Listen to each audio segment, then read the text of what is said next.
Em nome do Pai, do Filho e do Espírito Santo. Amém. A graça e a paz da parte de Deus, nosso Pai, nosso Criador, o amor e a ternura e a misericórdia de Jesus Cristo, nosso irmão e Redentor, a luz e a força e a santidade do Espírito Santo Paráclito, Consolador, estejam convosco. Bendito seja Deus que nos reuniu no amor de Cristo. Caro irmão, cara irmã, bem-vindo ao programa Palavra para o Teu Dia da Comunidade Lux Divina.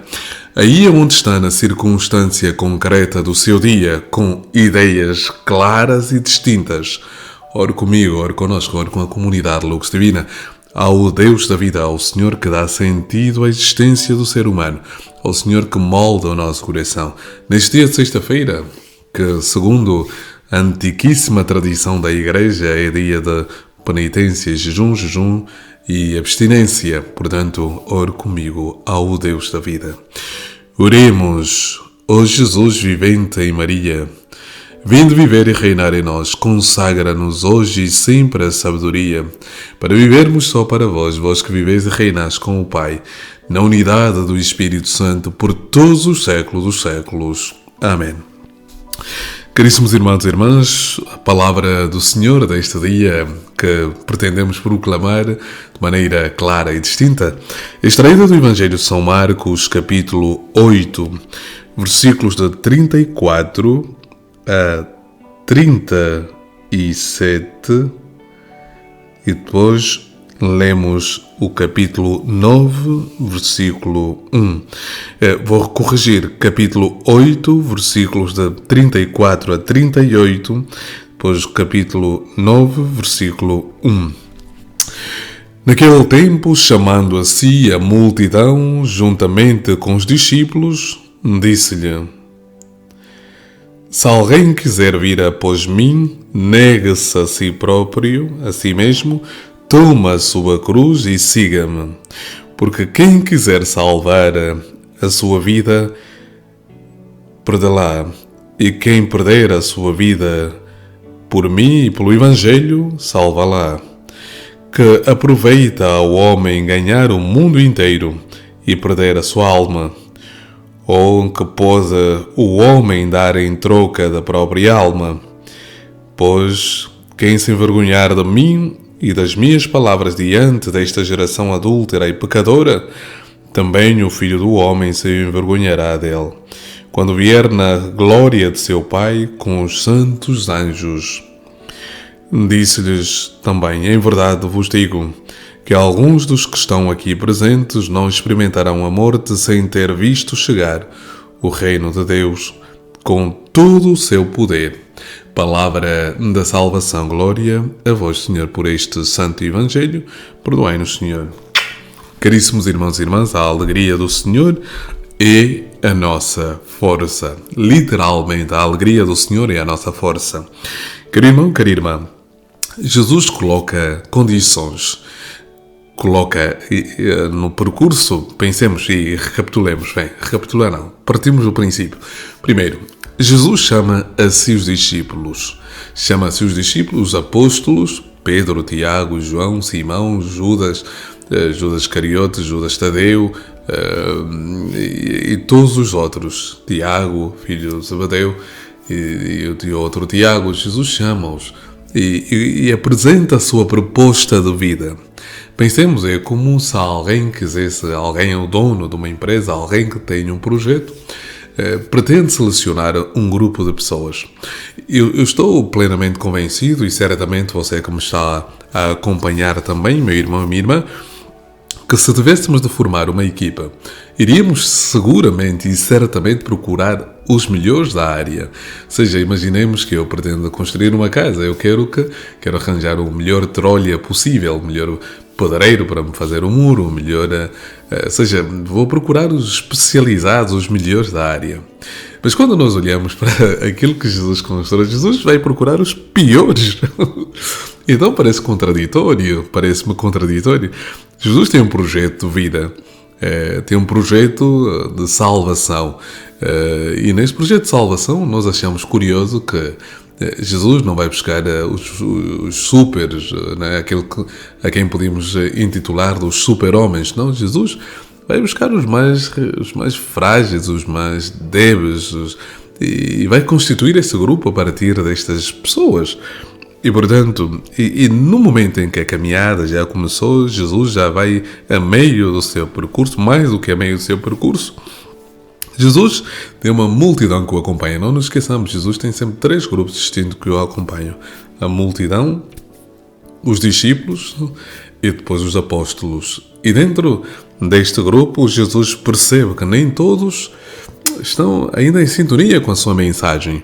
Nem todos perceberam exatamente o que é que significa esta coisa do reino de Deus, ou seja, esta proposta que Jesus traz. Esta proposta capaz de ser interpelante, de ser inquietante. E então eles começam certamente a questionar que o caminho é difícil, que o caminho é árduo.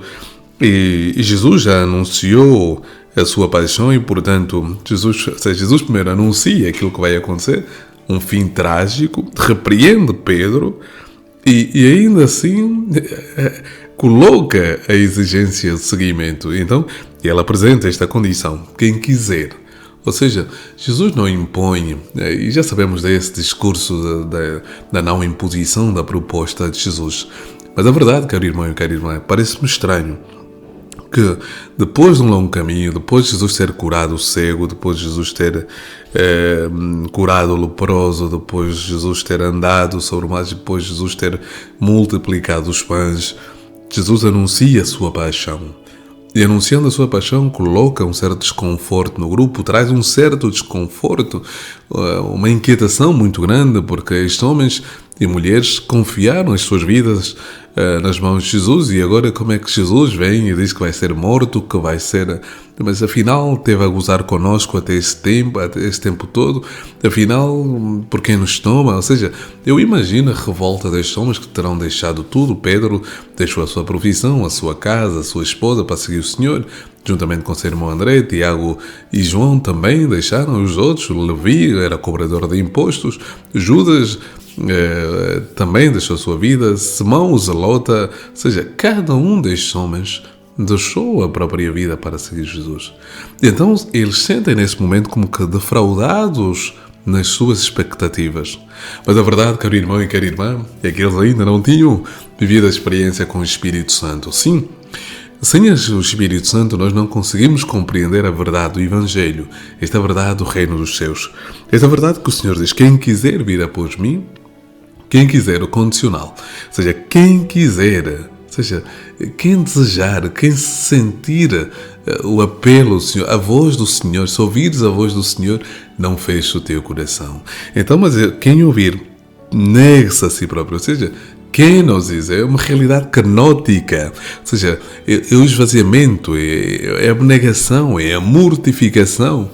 Aqui não entra nada de grandeza, nada de poder, nada de títulos, nada de privilégios, nada. Ou seja, aqui entra realmente um abandono, uma mortificação, Então, eu acho que faço-me perceber, Jesus nega-se a si próprio, nega os ideais de poder, os ideais, nega a tua maneira de pensar, nega e conforma a tua vida apenas ao Evangelho. Sim, meu irmão e minha irmã, porque ao fim e ao cabo trata-se do Evangelho, não é de pessoas, de líderes, não, é o Evangelho. É o Evangelho, é Jesus. Não sou eu, Padre Miguel, que sou importante. Eu não sou nada. Sou um zero diante daquilo que é a palavra do Senhor.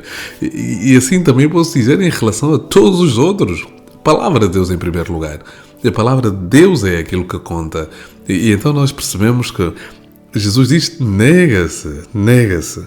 E depois continua o texto e diz: nega-se a si mesmo, toma a sua cruz. A cruz é realmente o caminho para a vida eterna. E podemos dizer que a cruz é a confirmação de que o sofrimento, o sofrimento, quando acompanhado da dimensão da fé, quando oferecido como expiação e oblação, torna-se redentor e, portanto, torna-se caminho de salvação, torna-se uma realidade soteriológica, torna-se esse caminho que leva a vida do homem a uma verdadeira felicidade. Há mais alegria no dar do que em receber, vai dizer o Senhor. Portanto, este é o caminho que nós queremos. E Jesus diz: por quem quiser salvar a sua vida, perdê-la. E quem perder a sua vida, por causa de mim, por causa do Evangelho, salva-la. Ou seja, é preferível perder tudo. Como não recordar as palavras do padre Jorge Loringa, já morreu, grande jesuíta, e ele dizia de maneira muito forte, com aquela maneira dele de dizer: se me dão 500 milhões de pesetas o celebrar a misa, yo celebro a misa e nego 1 milhão de pesetas. Ou seja, dizia o padre Jorge, que Deus o tenha na eternidade: se me derem 1 milhão de pesetas para não celebrar a Eucaristia, eu prefiro celebrar a Eucaristia e recusar 1 milhão de pesetas. É apenas um exemplo para dizer que Deus deve estar sempre em primeiro lugar, deve ocupar o espaço mais importante da nossa vida, o centro da nossa existência. O Senhor esteja convosco. Ele está no meio de nós. Abençoe-vos Deus Todo-Poderoso, o Pai, o Filho e o Espírito Santo. Amém. A alegria do Senhor é a nossa força. Amém.